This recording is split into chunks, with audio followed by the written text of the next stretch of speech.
The wind that clawed at Eliza Bishop's cabin didn't just howl, it screamed with the voices of all the things she feared. Stranded by a blizzard in the unforgiving San Juan Mountains, her husband Amos was days overdue. She was alone, isolated by a sea of white, with only the diminishing woodpile for company. But the storm was not the only hunter on the mountain. As twilight choked the valley, a sound at her door, not a knock, but a desperate, weak scratching, forced a choice upon her. Opening it meant facing the wilderness. Keeping it shut meant surrendering to the terror. What she found on her doorstep would condemn her, or save her. The world beyond Eliza Bishop's small, frosted window pane was an abstract fury of white. The blizzard had descended from the high peaks 2 days prior, not as a gentle blanketing, but as an invading army. It had erased the trail to Silverton, it had erased the towering pines, and it had, Eliza feared, erased her husband. Amos Bishop, a man of steady habits and quiet strength, was now 4 days overdue. He had taken their 2 best mules on what was supposed to be a 3-day journey for salt, flour, and blasting powder. Now, every shriek of the wind sounded like a final, desperate cry. Eliza pulled her shawl tighter. The cabin, built by Amos's own hands from thick-hewn logs, was her fortress. But it felt like a prison. The chinking between the logs, a mix of mud and grass, was shrinking in the profound cold, letting in razor-thin draughts that smelled of ice and iron. Her world had shrunk to this single 18 by 18 room, dominated by the stone hearth where a meager fire struggled against the chimney's powerful, sucking draught. She was a practical woman, not given to hysterics. She had rationing to manage. The flour bin was low, the salted pork nearly gone. But it was the silence that gnawed at her, the oppressive, heavy silence beneath the storm's roar. She missed Amos's quiet presence, the scent of his pipe tobacco, the steady sound of his breathing beside her in the rope bed. They had been married 3 years, and this was the longest she had ever been truly alone. They had come west from Illinois, drawn by the promise of silver and a life built by their own fortitude. They had found the fortitude, but the silver remained stubbornly hidden, and the life was one of unceasing, back-breaking labor. Darkness was falling fast, a premature, bruised purple that bled into the swirling snow. It was time to secure the animals. She braced herself, pulling on Amos's heavy canvas coat, which smelled faintly of him. Sweat, sawdust, and horses.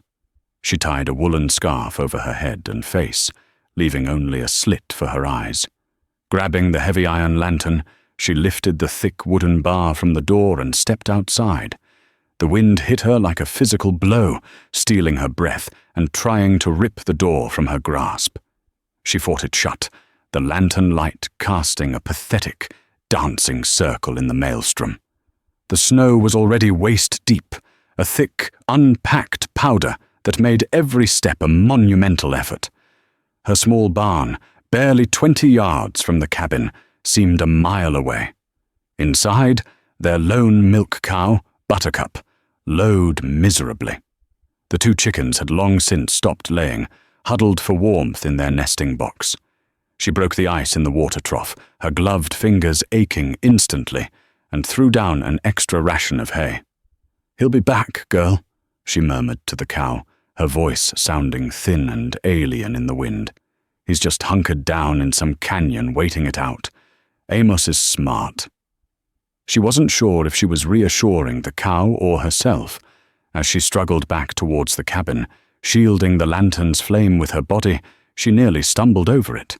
At first, it was just a shape, a mound of snow near the woodpile that shouldn't have been there. She had gathered her firewood for the night hours ago. Had a drift formed that fast? She held the lantern higher. It was not a drift.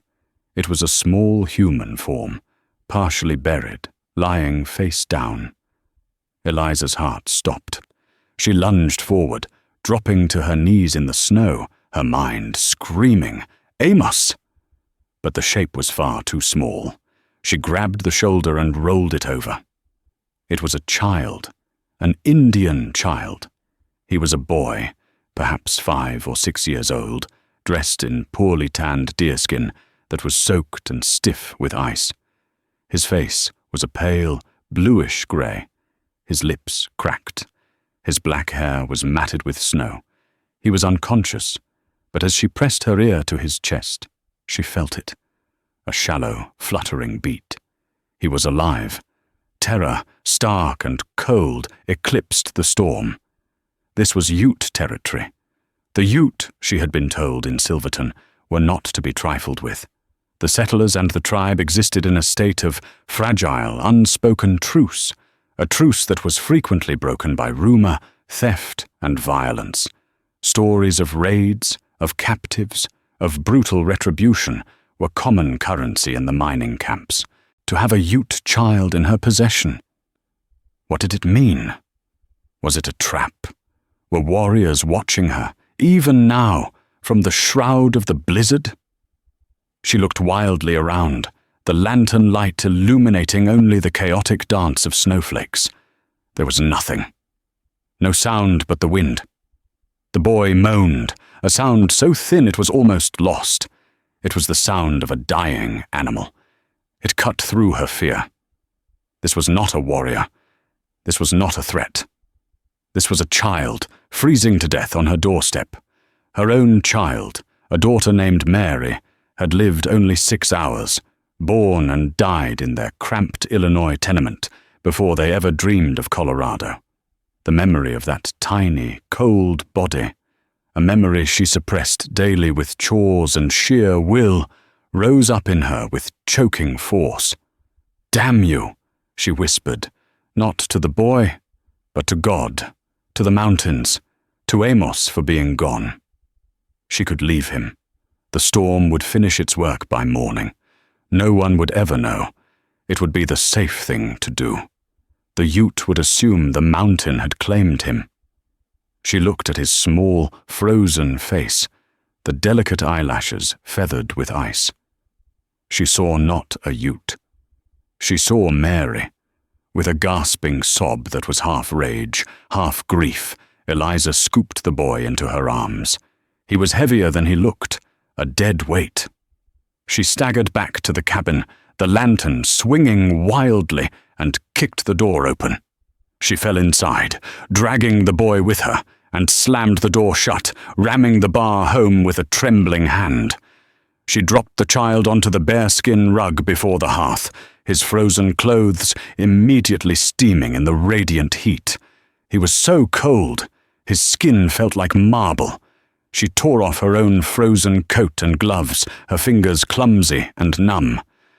"All right," she said, her voice shaking. "All right. You will not die here. Not tonight." She grabbed Amos's hunting knife from the mantel. For a terrifying second, the thought of what she was doing, a lone white woman with a knife and an Indian boy, paralyzed her. But she shook it off, using the blade to slice through the frozen laces of his deerskin leggings and tunic. The wet, icy clothes peeled away, revealing a thin chest and limbs, mottled and pale. His breathing was a shallow, wet rasp. She wrapped him in her own wedding quilt, the one her grandmother had made, and carried him to her bed. She piled every blanket she owned on top of him. He didn't stir. He was burning up. The cold had given way to a violent, raging fever. Eliza Bishop stood in the center of her cabin, the wind shrieking outside, the hearth fire popping, and looked at the small, dark-haired child lost in the pale landscape of her marital bed. She had just invited a secret into her home, a secret that, come the dawn, would surely bring a terrible reckoning.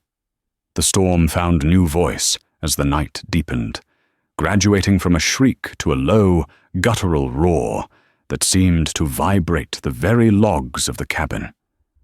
The small space was an island of wavering light in an ocean of frigid, violent darkness. For Eliza, the world had shrunk to the space of a few feet, to the small, delirious boy drowning in her blankets. His fever was a palpable thing, a dry heat radiating from his small body. He thrashed, his eyes squeezed shut, and began to murmur. The words were alien, a string of soft consonants and guttural stops that filled Eliza with a fresh wave of dread. He was Ute. This was real. This was not some fever dream. "Hush, child," she whispered, her own voice trembling. "Hush now." She moved with a frantic, desperate energy. This was a battle she knew how to fight. Sickness was a familiar enemy. She stoked the fire until it blazed, the heat in the cabin becoming almost oppressive. But she knew the chill in his bones was deep.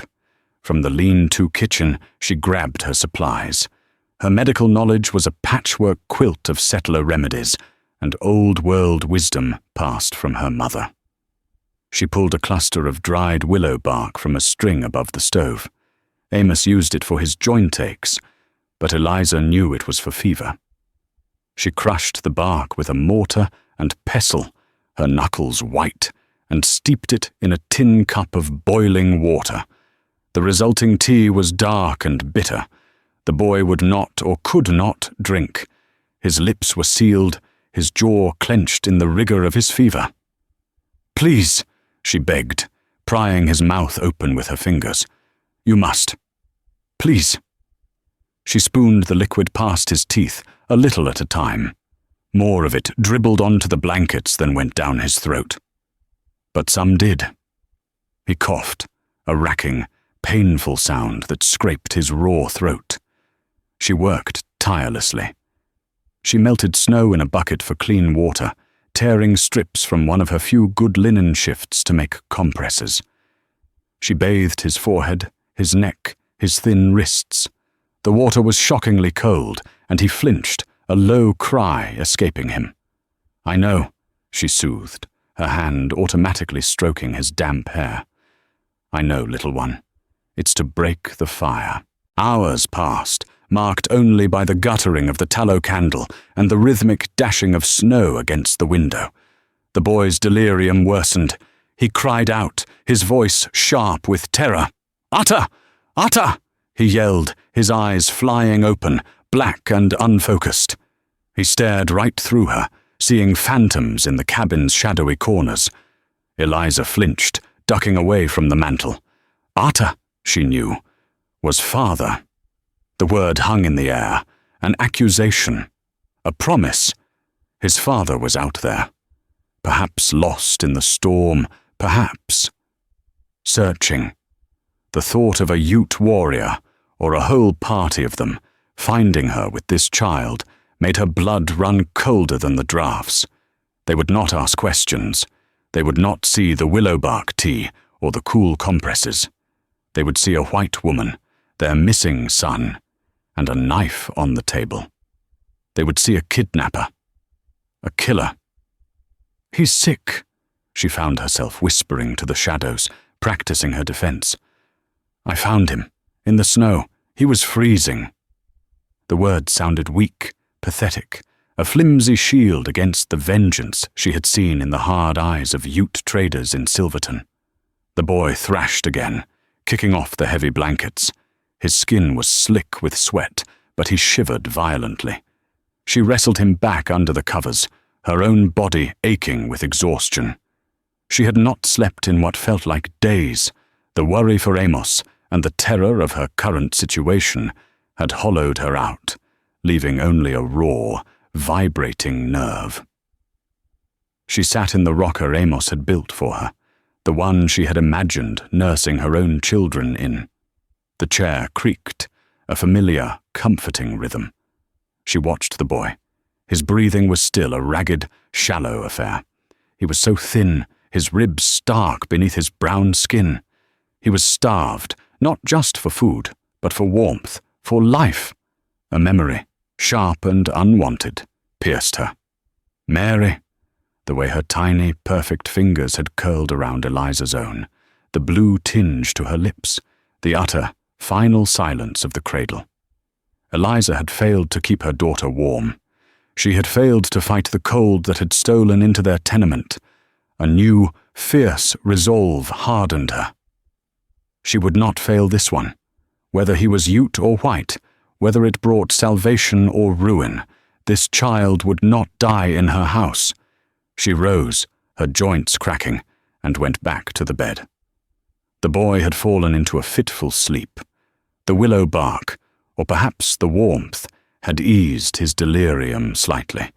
His breathing was a fraction deeper. Elena lay down on the edge of the bed, outside the covers, her hand resting lightly on the boy's forehead. It was still dangerously hot, but the frantic, burning edge had subsided. She did not sleep. She listened. She listened to the child's breathing, a fragile counter-rhythm to the storm's violent symphony. She listened for the crack of a twig outside, for the whinny of a horse, for the sound of her husband's voice, or the quiet, deadly moccasins of the Ute. She listened for the sound of her fate, rushing toward her through the snow. The night stretched into an eternity. The fire burned down to glowing embers, and the cabin grew cold again. Eliza added logs, her movements slow, economical, her eyes never leaving the child. She drank the bitter dregs of the willow tea herself, the taste acrid on her tongue. Sometime in the blackest hour, just before the first hint of dawn, the boy's fever broke. It happened suddenly. One moment he was a rigid, burning coal. The next he was limp, and a profound, drenching sweat soaked through his deerskin, the blankets, and the straw-tick mattress. His breathing, which had been a painful gasp, finally eased into a deep, even rhythm. Eliza touched his forehead. It was cool, damp. She collapsed back into the rocking chair, a wave of relief so powerful it left her dizzy. Tears she hadn't known she was holding streamed down her face, freezing on her cheeks in the cabin's chill. She had done it. He was weak, he was sick, but he would live. She wept silently. For Amos, for Mary, for the terrifying, beautiful, and savage land they had chosen.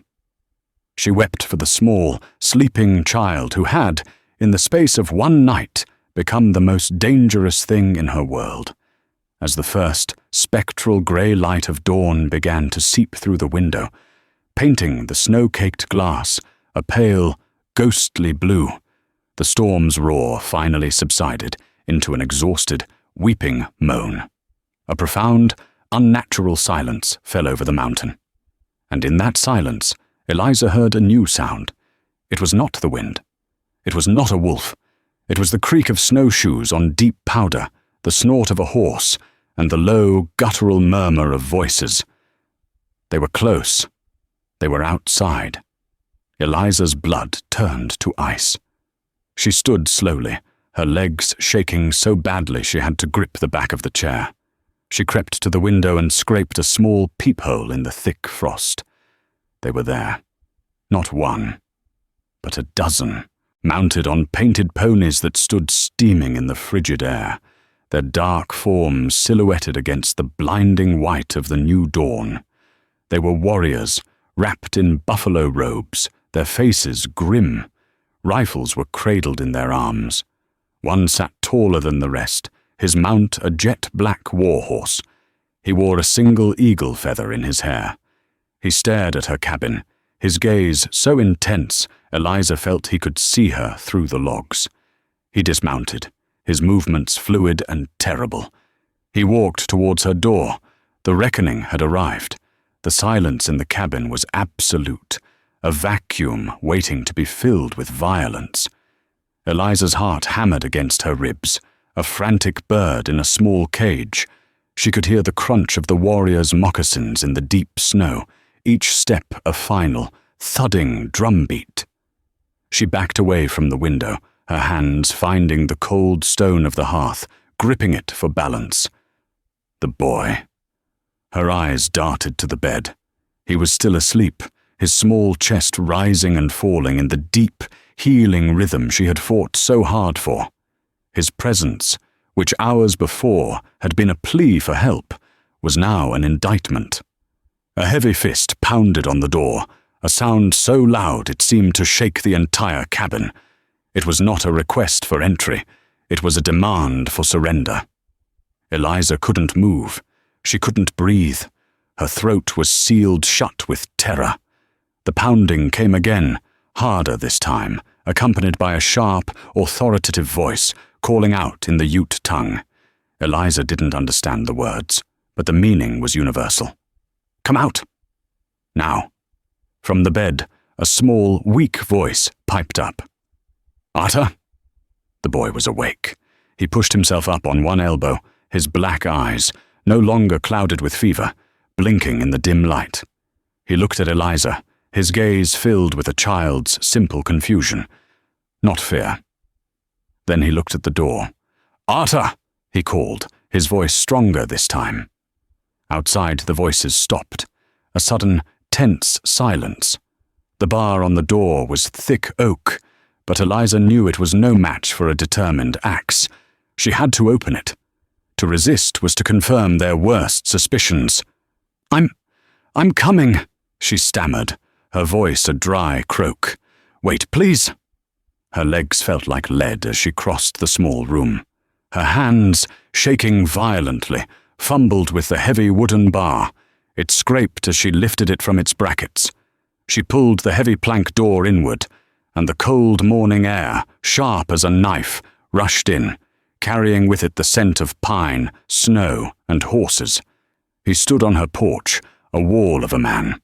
He was tall, broader than Amos, and wrapped in a thick, painted buffalo robe that covered him from shoulder to knee.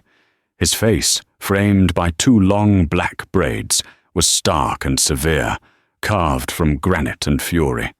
His eyes, deep-set and black, were not on Eliza. They were fixed on the bed. He saw his son. The warrior's face, which had been a mask of controlled anger, contorted. A sound, a guttural groan of disbelief and rage, escaped his lips. He pushed past Eliza, shoving her so hard she stumbled and fell against the table, scattering the tin cups. He was at the bedside in 2 strides. "Tate!" he barked. The boy, Tate, shrank back, his eyes wide with fear of his father's anger. The warrior, Eliza would later learn his name was Talon, did not touch his son. His eyes swept the scene, processing every detail with a terrifying speed. He saw the boy in a white woman's bed, wrapped in her blankets. He saw the scattered compresses, the tin cup with the dregs of bitter tea, the woman's shift torn into bandages. His gaze fell on Amos's hunting knife, still lying on the small table where Eliza had left it after cutting away the boy's clothes. His hand went to the hatchet at his belt. "No!" Eliza screamed, scrambling to her feet. "No, please! He was sick! I found him! In the snow!" Talon turned to face her. He radiated a cold, lethal menace. He said nothing. He simply looked at her, and in his gaze she saw her death. He believed she had stolen his son. He believed she had hurt him. "The storm!" Eliza pleaded, tears of terror streaming down her face. She backed away until her shoulders hit the rough-hewn logs of the wall. "He was in the snow, freezing. I brought him in. The fever. I gave him willow bark. For the fever." She pointed, her hand shaking, at the cup, at the hearth. "He was dying. I saved him." Talon's expression did not soften. He stepped toward her, his hand still on his hatchet. He was sentencing her with his eyes. Outside, the other warriors had dismounted, their forms crowding the doorway, rifles ready. They were waiting for the signal. Eliza closed her eyes, a lifetime of regrets flashing past. Amos would return to a cold cabin, a bloody floor. He would never know what happened. "Arta!" The boy's voice was quiet, but it cut through the tension. Talon paused, his back to his son. "Arta," Tate said again. He spoke in Ute, his voice weak but clear. It was a short, halting sentence. He pointed, his small, thin finger aimed not at Eliza, but at the hearth, and then at the cup. Talon's head snapped back to his son. He listened. The boy spoke again, a few more words, his hand going to his own forehead, mimicking the way Eliza had bathed it. The warrior's posture changed. The killing intent did not vanish, but it was suspended. He looked at Eliza again, his gaze no less intense, but now a flicker of profound confusion had entered it. He was a man caught between two unthinkable truths. The one he knew, that white settlers were thieves and liars, and the one his son was telling him. He took a step back, away from Eliza, and walked to the hearth. He picked up the small pile of crushed willow bark. He sniffed it. He knew what it was. He looked at the torn shift, stained with sweat and grime. He looked at the wedding quilt, now soaked and soiled, bundled at the foot of the bed. He was a warrior, but he was also a father. He had been tracking his son for 2 days through a blizzard, convinced he was dead, or worse, stolen. He had found him in the heart of his enemy's home, alive. He turned back to Eliza, his face an unreadable mask. He opened his mouth to speak, to pass judgment, to choose her fate. Crack! The sound was not a hatchet-splitting wood. It was a rifle shot, deafening in the cold air. The bullet splintered the doorframe, inches from Talon's head, showering the room in slivers of wood. Everyone froze. The Ute warriors outside scrambled for cover, shouting in alarm. Talon reacted instantly. He did not run. He grabbed Eliza, yanking her away from the wall and throwing her to the floor, bellowing an order at his son. "Tate, stay down!" Another shot rang out, this one shattering the small window pane, sending a spray of glass and icy air into the cabin.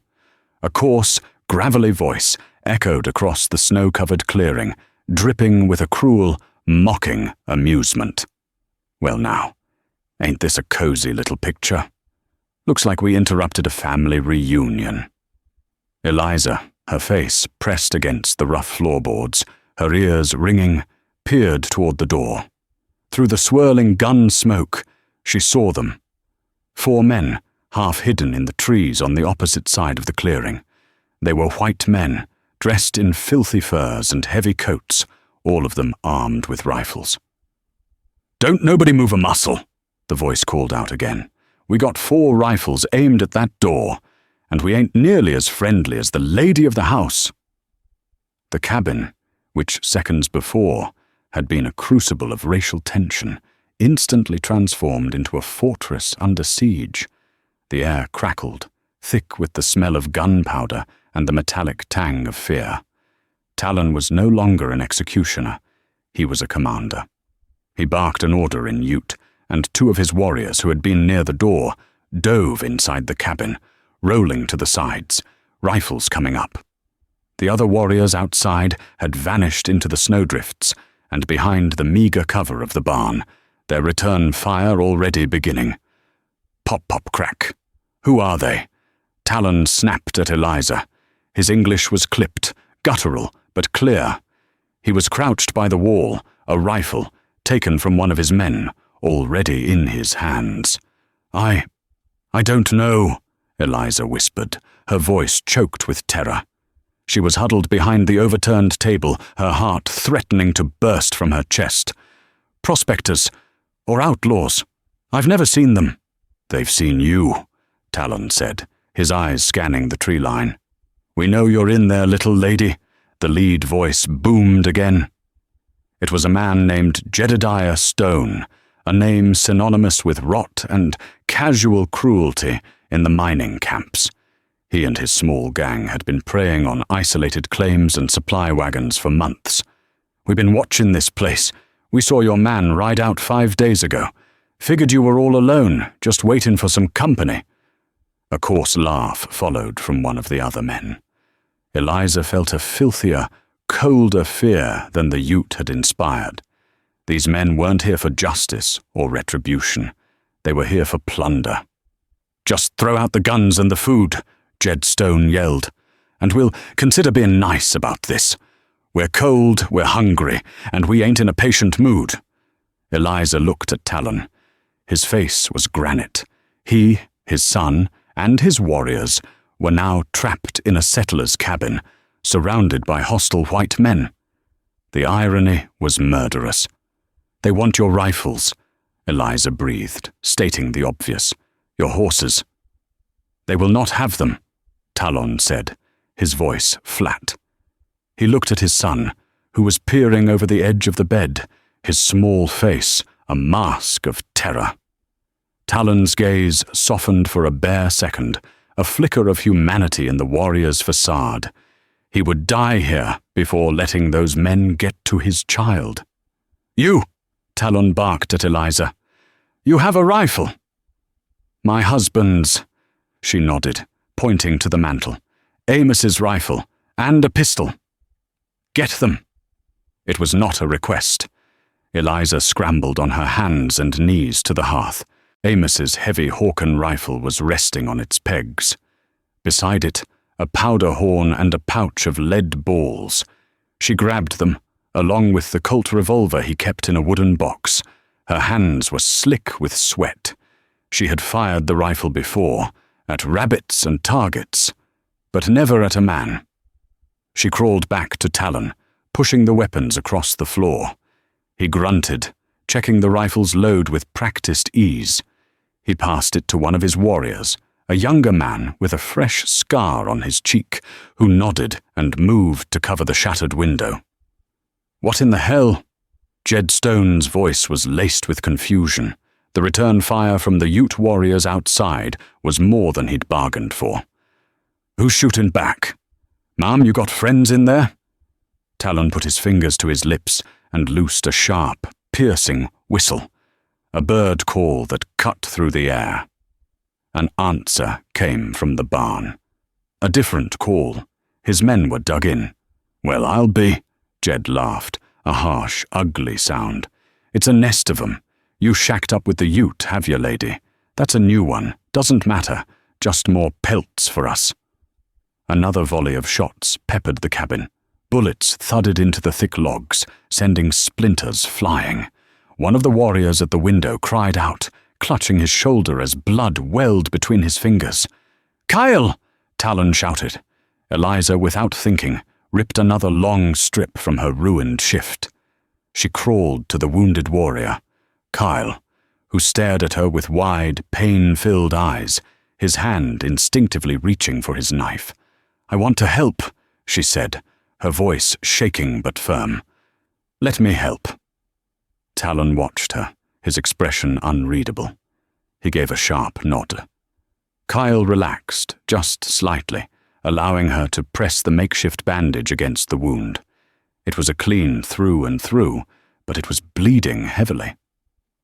"Hold it tight," she instructed, her nursing instincts overriding her fear. The battle lines were drawn, and they were stranger than any she could have ever imagined. Inside this small, smoky room were a settler woman, a Ute child, and 3 Ute warriors, one of them wounded. Outside, a gang of white outlaws laid siege, and somewhere in the snow, the rest of Talon's war party was fighting for their lives. This was her fate. Not a simple death at the hands of a grieving father, but a complex, bloody, and shared struggle for survival. "They cannot stay in the trees," Talon said, more to himself than to Eliza. "The cold. They will have to charge, or they will freeze." "They'll try to burn us out," Eliza said, her mind racing. "The barn, the hay." Talon's eyes flashed. He knew she was right. "Milo, Finch!" Jed Stone's voice cut through the sporadic gunfire. "Get round back. See if you can't light a fire under 'em. We'll smoke 'em out like rats." A new, desperate phase of the fight was about to begin. The unseen enemy was on the move. The command from Jed Stone shifted the air in the cabin from tense to toxic. Fire. It was the settlers' ultimate fear, a threat that could turn their sturdy homes into inescapable blazing coffins in minutes. For Talon, it meant being flushed out of cover into a clear field of rifle fire. "The back window," Talon said to his other unwounded warrior, the man who now held Amos's rifle. "Watch the barn." The warrior nodded and moved to the small, single-pane window at the back of the cabin, which looked out onto the barn and the steep, wooded slope behind it. Eliza, her hand still pressed firmly on Kyle's bleeding shoulder, felt a cold dread settle in her stomach. "The roof is dry," she whispered. "The wind. It will catch in seconds." Talon ignored her, his attention focused on the tree line. He was a hunter, and he was being hunted. He was calculating, waiting. The outlaws had the superior position, but they were impatient. Impatience made men careless. "Hey, in the cabin!" Jed's voice called out, changing tactics. "Maybe we got off on the wrong foot. I recognize that horse. The black one. That's Talon's horse. The White River butcher himself." Eliza looked at Talon. His name was known. Butcher.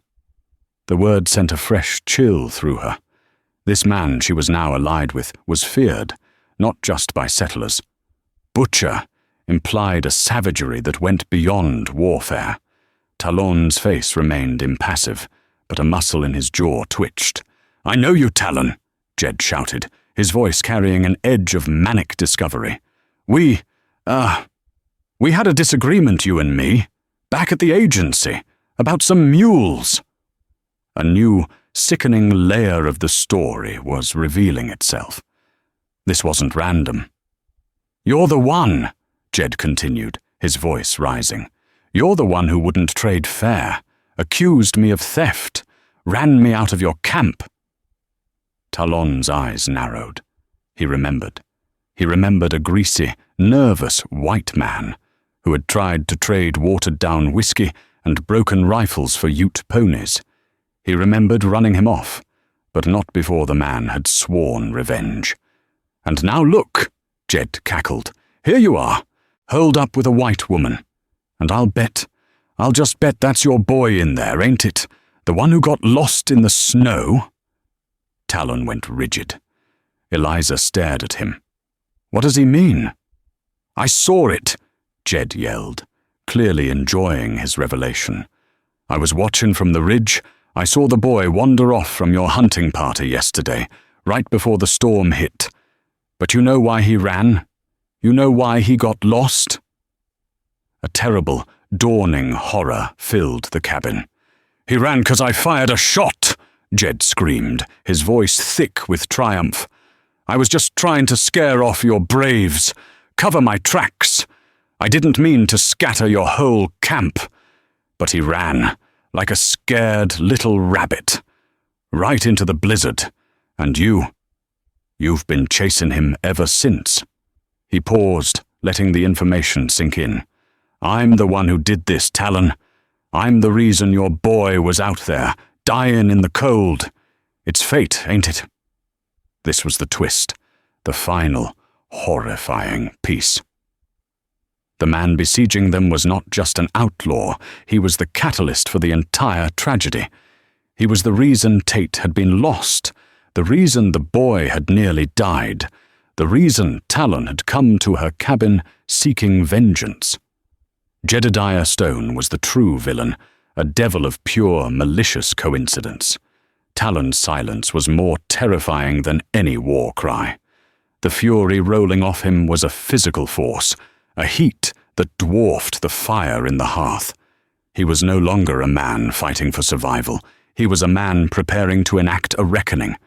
He raised his rifle, his movements measured and precise, and aimed at the sound of Jed's voice. He fired. A scream of pain and rage answered from the trees. "He shot me! The bastard shot me in the arm! Get the fire!" Jed roared, his voice breaking with pain. Burn them all to the ground." The hidden war had become personal. The devil's bargain was sealed. There would be no negotiation, no surrender. "They are coming," Talon said, his voice a low growl. He looked at Eliza, his black eyes boring into hers.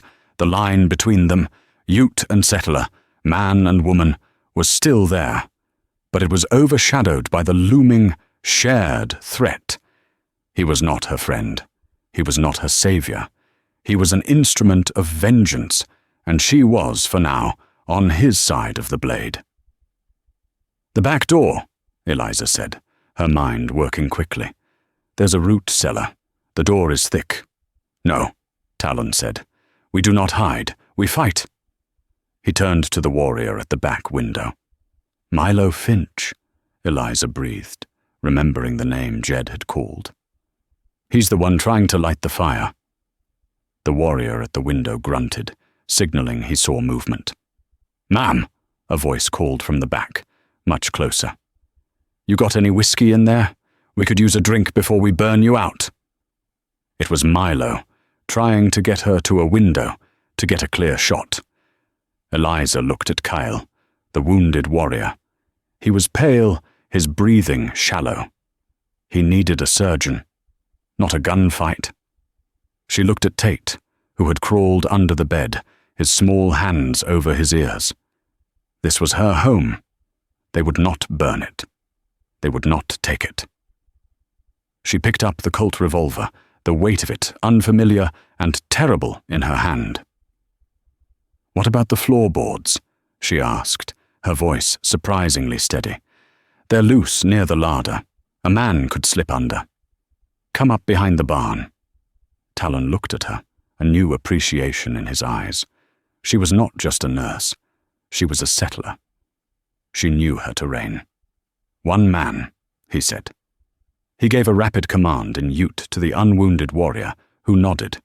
The warrior, who was smaller, more lithe, handed Amos's rifle back to Talon and drew a long, heavy knife. He moved to the corner where Eliza kept her sacks of flour. "Cover him," Talon ordered Eliza, gesturing with the rifle toward the back window. Eliza moved, her heart in her throat. She peered over the sill. In the blinding snow she could see him, a large, shambling man in a buffalo coat, crouching near the corner of her barn.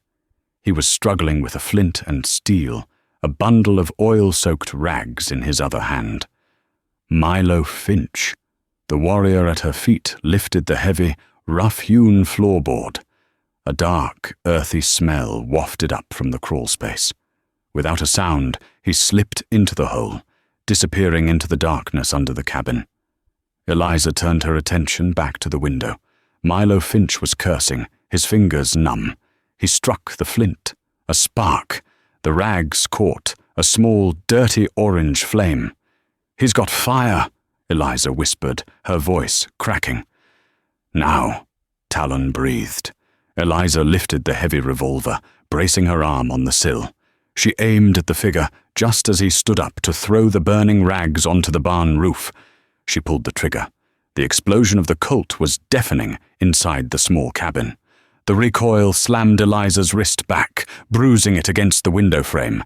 The shot went wide, kicking up a spray of snow just at Milo Finch's feet. He yelped, dropping the burning rags, and dove behind a stack of cordwood. "She's shooting," he screamed. "Jed, the woman's armed." But the shot had served its purpose. It had drawn Milo's attention to the window. He hadn't seen the shadow detach itself from the foundation of the cabin. The Ute warrior, Kyle's brother, moved like a phantom across the snow. He covered the 10 yards between the cabin and the barn in 3 silent bounds. Milo, peering out from behind the woodpile to take a shot at Eliza, didn't hear him until it was too late. Eliza watched, her stomach churning, as the warrior rose up behind him. It was a brutal, silent efficiency.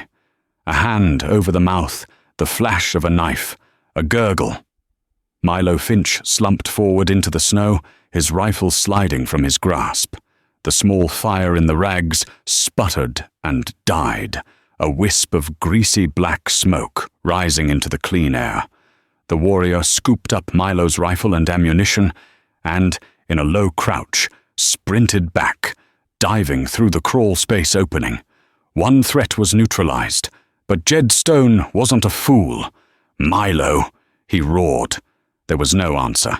"Finch, answer me!" Silence. "Damn you all!" Jed's voice was ragged with pain and fury.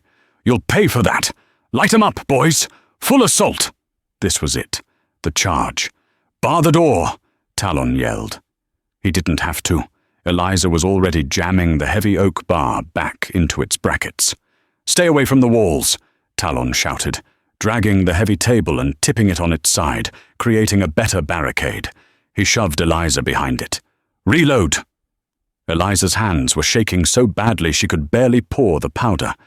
She fumbled with a lead ball, dropping it. "I can't!" Talon grabbed her wrist, his grip like a steel trap. "You will!" He forced her to look at him. "Breathe. Load." She took a gasping breath, the smell of sulfur and smoke filling her lungs. She focused. Pour the powder. Ram the patch. Seat the ball. Her fingers steadied. She loaded the pistol. She started on Amos's rifle. The assault began. It was not a coordinated military charge, but a desperate, chaotic rush. The two remaining outlaws, Jed Stone and a younger man, burst from the tree line, firing as they ran, their yells thin and wild in the vast whiteness. Bullets thudded into the cabin, a deadly rain. Thwack, thwack, thwack. One found a gap in the chinking and screamed through the room, embedding itself in a sack of flour, which burst in a white cloud. Talon and his two warriors returned fire. The cabin filled with smoke, a choking, acrid fog. The warrior Kyle, one-handed, was bracing his rifle on the floor, firing, wincing in pain as he worked the action. The younger outlaw shrieked and fell, clutching his leg, writhing in the snow about 30 yards out. But Jed Stone, fueled by a mad rage, kept coming. He was a big man, and he was using the wounded outlaw as a moving shield, firing his own rifle over the man's shoulder. "He's using his own man!" Eliza cried in disbelief. Talon saw it. He growled, a low, animal sound. He would not waste a shot on the wounded man. He waited. Jed reached the porch. He was too close to shoot. He dropped his rifle and drew a massive pistol. He jammed it against the thick plank door. Boom! The shot tore a ragged hole in the door, but the bar held. He fired again. Boom! The bar cracked, splinters flying. "He's coming in!" Eliza shrieked, raising her own pistol. Talon threw his spent rifle down. "Arta!" Tate screamed from under the bed. With a final, desperate kick, Jed Stone splintered the door, the broken bar flying free. He stood in the doorway, a giant looming silhouette against the blinding snow. His left arm was soaked in blood, his face a mask of sweat and grime, his eyes wild with a killer's frenzy. "It's over, you," he began. He never finished. Talon met him in the doorway. It was not a duel. It was a collision. Two primal forces meeting in a cloud of smoke and rage. Talon's hatchet, which had been at his belt, was now in his hand. Jed raised his pistol to fire at point-blank range, but Talon was faster. He didn't strike at the head. He struck the arm, the one holding the gun. The thunk of the blade, meeting bone and sinew, was sickening. Jed screamed, a high, thin sound, as the pistol fell from his nerveless fingers. He stumbled back, clutching the ruined remains of his right arm. Talon did not pause. He was a blur of contained, focused violence. He lunged forward, onto the porch, driving his shoulder into Jed's chest, pushing him off the steps and into the deep snow. Eliza scrambled to the doorway, her pistol raised, ready to shoot. But this was not her fight. Talon stood over Jed Stone, who was now weeping, trying to crawl away, leaving a thick, dark trail of blood in the snow. The warrior was breathing heavily, his body taut. He raised the hatchet. "Please," Jed whimpered, his murderous rage vanishing, replaced by a pathetic, infantile terror. "Please, I didn't know." Talon looked at him. He saw the man who had cheated his people. He saw the man whose carelessness had nearly killed his son. He saw the man who had just tried to murder them all for greed. He looked back at the cabin, at Eliza, standing in the ruined doorway, her face pale, streaked with soot. He looked at his son, Tate, peeking out from under the bed, his eyes wide. He turned back to Jed. His face was implacable. He spoke, his voice low, not for Jed, but for the wind, for the mountains. "You are finished." He brought the hatchet down. Silence. The world, which moments before had been a chaotic hell of gunfire and shouting, fell utterly silent. The only sounds were the drip of melting snow from the eaves, the low, pained moans of the wounded outlaw in the yard, and the wind, which had returned as a low, mournful sigh. Eliza stood frozen in the doorway, the heavy pistol still clenched in her hand. The barrel was hot.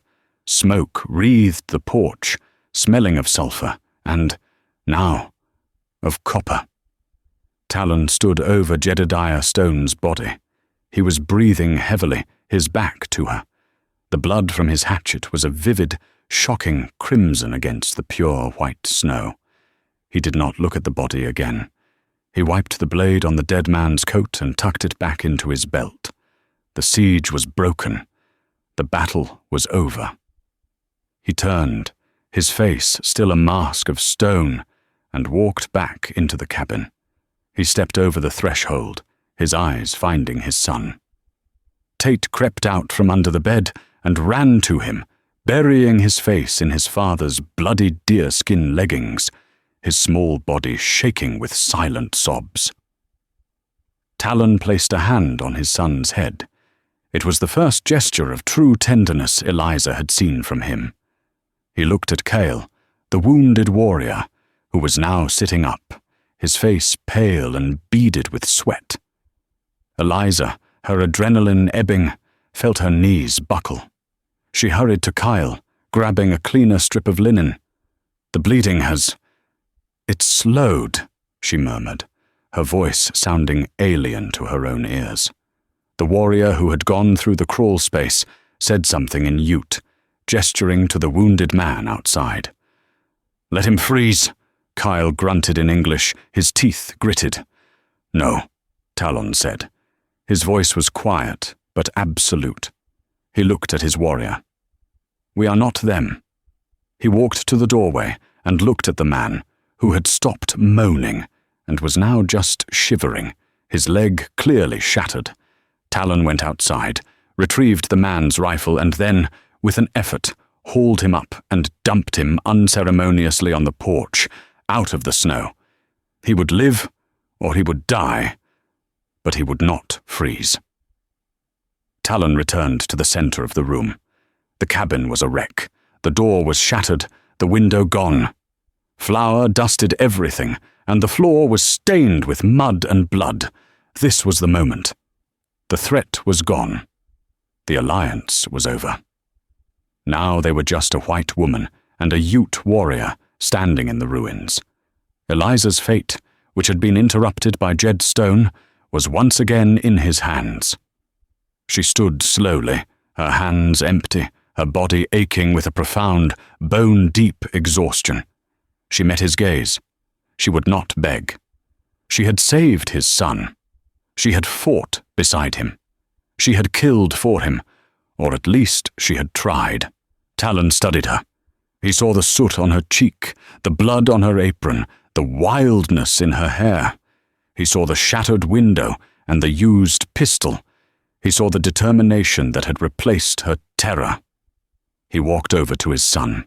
He knelt, checking him for injuries, his large, rough hands surprisingly gentle. He spoke to Tate, his voice low and soothing. The boy, his tears subsiding, nodded and pointed to Eliza. He said one word, a word she didn't know. Talon nodded. He stood and faced her. He reached inside his tunic. Eliza flinched, but he did not pull a weapon. He pulled a small, leather pouch from around his neck. It was old, decorated with simple blue and red beads. He held it out to her. Eliza stared at it, confused. "What?" "You fought," he said. It was not a compliment, it was a statement of fact. "You saved my son." He stumbled over the words, the debt clearly tasting strange in his mouth. "My honor is clean. Your life is yours." This was her fate. It was not death. It was not capture. It was acknowledgement. She reached out, her hand trembling, and took the pouch. It was warm from his body. "My husband," she began, needing to explain. "He will be home. He meant no harm." "Your husband is a lucky man," Talon said. He was not talking about the silver claim. "We will leave.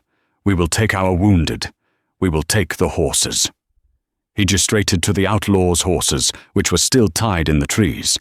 He turned to his men and issued a series of quiet commands. The unwounded warrior retrieved Kyle, helping him to his feet. Kyle, as he passed Eliza, gave her a single, sharp nod. It was more thanks than she had ever expected. Talon bundled his son into a thick fur taken from one of the dead men's saddles.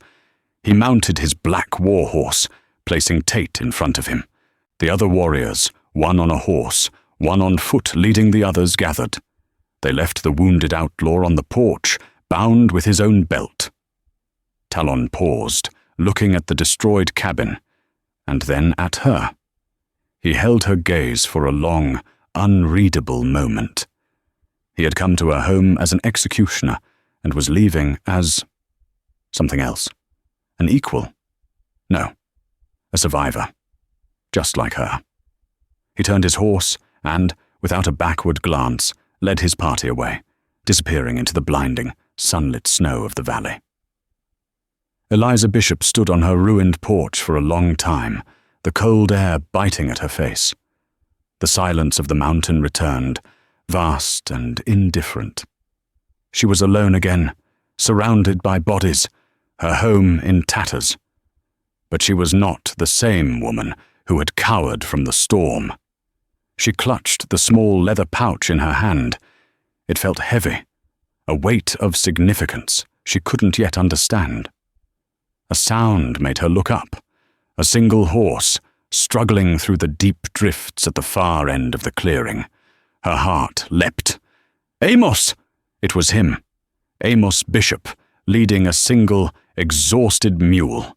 He rode into the clearing, his face gaunt with exhaustion. He stopped, his eyes taking in the scene. He saw the dead men in the snow.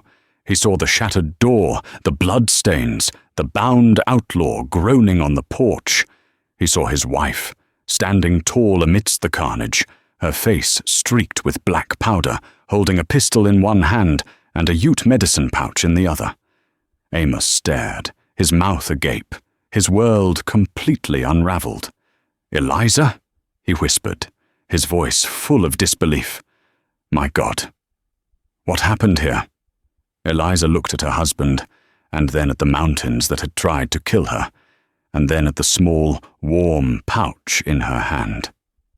I think, she said, her voice hoarse but clear, "I think we survived, Amos. I think we just survived." Eliza Bishop's world was shattered and rebuilt in the space of a single frozen night. The fate chosen for her by the warrior, Talon, was not death, but life. A life forever changed, marked by the blood she had shed and the boundaries she had crossed. She was no longer just a settler's wife. She was a survivor, a nurse, and a warrior. A woman who had seen the complex, brutal, and sometimes honorable heart of the wilderness. Her small cabin on the mountain was no longer just a home. It was a fortress, a hospital, and a testament to the fact that, in the Wild West, the only lines that truly mattered were the ones drawn between the living and the dead. If this story of courage, survival, and the savage lines blurred in the Old West captured your imagination, please help our channel grow. Like this video, and share it with someone who loves a powerful, real-life story. And most importantly, subscribe to our channel and click the notification bell. We have so many more true stories of the West to share, and you won't want to miss a single one. Thank you for listening.